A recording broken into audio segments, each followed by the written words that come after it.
മത്തായി എഴുതിയ സുവിശേഷം അധ്യായം 23. അനന്തരം യേശു പുരുഷാരത്തോടും തൻ്റെ ശിഷ്യന്മാരോടും പറഞ്ഞത്: ശാസ്ത്രിമാരും പരീശന്മാരും മോശയുടെ പീഠത്തിൽ ഇരിക്കുന്നു. ആകയാൽ അവർ നിങ്ങളോട് പറയുന്നതൊക്കെയും പ്രമാണിച്ച് ചെയ്വിൻ. അവരുടെ പ്രവൃത്തികൾ പോലെ ചെയ്യരുത് താനും. അവർ പറയുന്നതല്ലാതെ ചെയ്യുന്നില്ലല്ലോ. അവർ ഘനമുള്ള ചുമടുകളെ കെട്ടി മനുഷ്യരുടെ തോളിൽ വയ്ക്കുന്നു. ഒരു വിരൽ കൊണ്ടുപോലും അവയെ തൊടുവാൻ അവർക്ക് മനസ്സില്ല.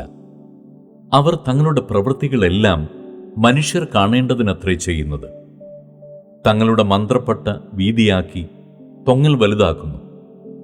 അത്താഴത്തിൽ പ്രധാന സ്ഥലവും പള്ളിയിൽ മുഖ്യാസനവും അങ്ങാടിയിൽ വന്ദനവും മനുഷ്യർ റബ്ബി എന്ന് വിളിക്കുന്നതും അവർക്ക് പ്രിയമാകുന്നു. നിങ്ങളോ റബ്ബി എന്ന് പേരെടുക്കരുത്. ഒരുത്തനത്രേ നിങ്ങളുടെ ഗുരു. നിങ്ങളോ എല്ലാവരും സഹോദരന്മാർ. ഭൂമിയിൽ ആരെയും പിതാവ് എന്ന് വിളിക്കരുത്. ഒരുത്തനത്രേ നിങ്ങളുടെ പിതാവ്, സ്വർഗസ്ഥൻ തന്നെ. നിങ്ങൾ നായകന്മാർ എന്നും പേരെടുക്കരുത്. ഒരുത്തനത്രേ നിങ്ങളുടെ നായകൻ, ക്രിസ്തു തന്നെ. നിങ്ങളിൽ ഏറ്റവും വലിയവൻ നിങ്ങളുടെ ശുശ്രൂഷക്കാരൻ ആകേണം. തന്നെത്താൻ ഉയർത്തുന്നവനെല്ലാം താഴ്ത്തപ്പെടും, തന്നെത്താൻ താഴ്ത്തുന്നവനെല്ലാം ഉയർത്തപ്പെടും. കപടഭക്തിക്കരായ ശാസ്ത്രിമാരും പരീശന്മാരുമായുള്ളവരെ, നിങ്ങൾക്ക് ഹാ കഷ്ടം! നിങ്ങൾ മനുഷ്യർക്ക് സ്വർഗരാജ്യം അടച്ചു കളയുന്നു. നിങ്ങൾ കടക്കുന്നില്ല, കടക്കുന്നവരെ കടപ്പാൻ സമ്മതിക്കുന്നതുമില്ല. കപടഭക്തിക്കാരായ ശാസ്ത്രിമാരും പരീശന്മാരുമായുള്ളവരെ, നിങ്ങൾക്ക് ഹാ കഷ്ടം! നിങ്ങൾ വിധവമാരുടെ വീടുകളെ വിഴുങ്ങുകയും ഉപായരൂപേണ ദീർഘമായി പ്രാർത്ഥിക്കുകയും ചെയ്യുന്നു. ഇത് ഹേതുവായി നിങ്ങൾക്ക് കടുമയേറിയ ശിക്ഷാവിധി വരും. കപടഭക്തിക്കാരായ ശാസ്ത്രിമാരും പരീശന്മാരുമായുള്ളവരെ, നിങ്ങൾക്ക് ഹാ കഷ്ടം! നിങ്ങൾ ഒരുത്തനെ മതത്തിൽ ചേർക്കുവാൻ കടലും കരയും ചുറ്റി നടക്കുന്നു. ചേർന്ന ശേഷം അവനെ നിങ്ങളെക്കാൾ ഇരട്ടിച്ച് നരകയോഗ്യൻ ആക്കുന്നു. ആരെങ്കിലും മന്ദിരത്തെ ചൊല്ലി സത്യം ചെയ്താൽ ഏതുമില്ല എന്നും, മന്ദിരത്തിലെ സ്വർണത്തെ ചൊല്ലി സത്യം ചെയ്യുന്നവനോ കടക്കാരൻ എന്നും പറയുന്ന കുരുടന്മാരായ വഴികാട്ടികളെ, നിങ്ങൾക്ക് ആ കഷ്ടം! മൂഢന്മാരും കുരുടന്മാരുമായുള്ളവരെ, ഏതു വലിയത്, സ്വർണമോ, സ്വർണത്തെ ശുദ്ധീകരിക്കുന്ന മന്ദിരമോ? യാഗപീഠത്തെ ചൊല്ലി സത്യം ചെയ്താൽ ഏതുമില്ല. അതിന്മേലുള്ള വഴിപാട് ചൊല്ലി സത്യം ചെയ്യുന്നവനോ കടക്കാരൻ എന്നു നിങ്ങൾ പറയുന്നു. കുരുടന്മാരായുള്ളവരെ, ഏതു വലിയത്, വഴിപാടോ, വഴിപാടിനെ ശുദ്ധീകരിക്കുന്ന യാഗപീഠമോ? ആകയാൽ യാഗപീഠത്തെ ചൊല്ലി സത്യം ചെയ്യുന്നവൻ അതിനെയും അതിന്മേലുള്ള സകലത്തെയും ചൊല്ലി സത്യം ചെയ്യുന്നു. മന്ദിരത്തെ ചൊല്ലി സത്യം ചെയ്യുന്നവൻ അതിനെയും അതിൽ വസിക്കുന്നവനെയും ചൊല്ലി സത്യം ചെയ്യുന്നു. സ്വർഗത്തെ ചൊല്ലി സത്യം ചെയ്യുന്നവൻ ദൈവത്തിൻ്റെ സിംഹാസനത്തെയും അതിലിരിക്കുന്നവനെയും ചൊല്ലി സത്യം ചെയ്യുന്നു. കപടഭക്തിക്കാരായ ശാസ്ത്രിമാരും പരീശന്മാരുമായുള്ളവരെ, നിങ്ങൾക്ക് ഹാ കഷ്ടം!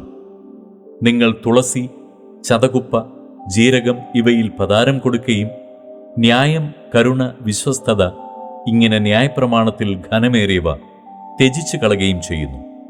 അത് ചെയ്യുകയും ഇത് ത്യജിക്കാതിരിക്കുകയും വേണം. കുരുടന്മാരായ വഴികാട്ടികളെ, നിങ്ങൾ കൊതുകിനെ അരിച്ചെടുക്കുകയും ഒട്ടകത്തെ വിഴുങ്ങിക്കളയുകയും ചെയ്യുന്നു. കപടഭക്തിക്കരായ ശാസ്ത്രിമാരും പരീശന്മാരുമായുള്ളവരെ, നിങ്ങൾക്ക് ഹാ കഷ്ടം!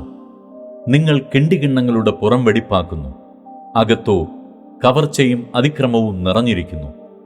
കുരുടനായ പരീശനെ, കിണ്ടികിണ്ണങ്ങളുടെ പുറം വെടിപ്പാക്കേണ്ടതിന് മുമ്പേ അവയുടെ അകം വെടിപ്പാക്കുക.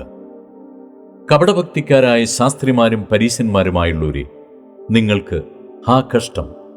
വെള്ള തേച്ച ശവക്കല്ലറകളോട് നിങ്ങൾ ഒത്തിരിക്കുന്നു.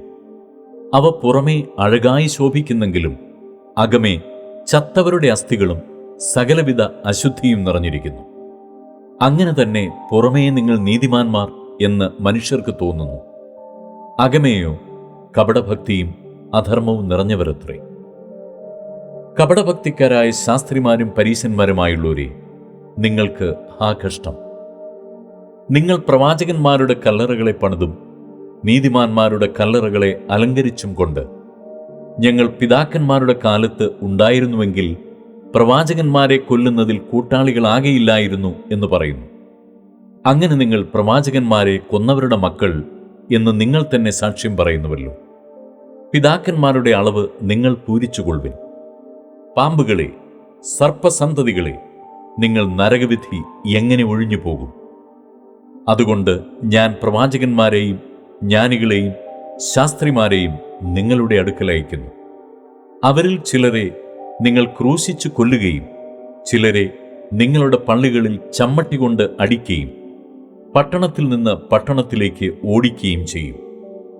നീതിമാനായ ഹാബേലിന്റെ രക്തം മുതൽ നിങ്ങൾ മന്ദിരത്തിനും യാഗപീഠത്തിനും നടുവിൽ വെച്ച് കൊന്നവനായി ബെരഖ്യാവിന്റെ മകനായ സെഖര്യാവിന്റെ രക്തം വരെ ഭൂമിയിൽ ചൊരിഞ്ഞ നീതിയുള്ള രക്തം എല്ലാം നിങ്ങളുടെ മേൽ വരേണ്ടതാകുന്നു. ഇതൊക്കെയും ഈ തലമുറമേൽ വരുമെന്ന് ഞാൻ സത്യമായിട്ട് നിങ്ങളോട് പറയുന്നു.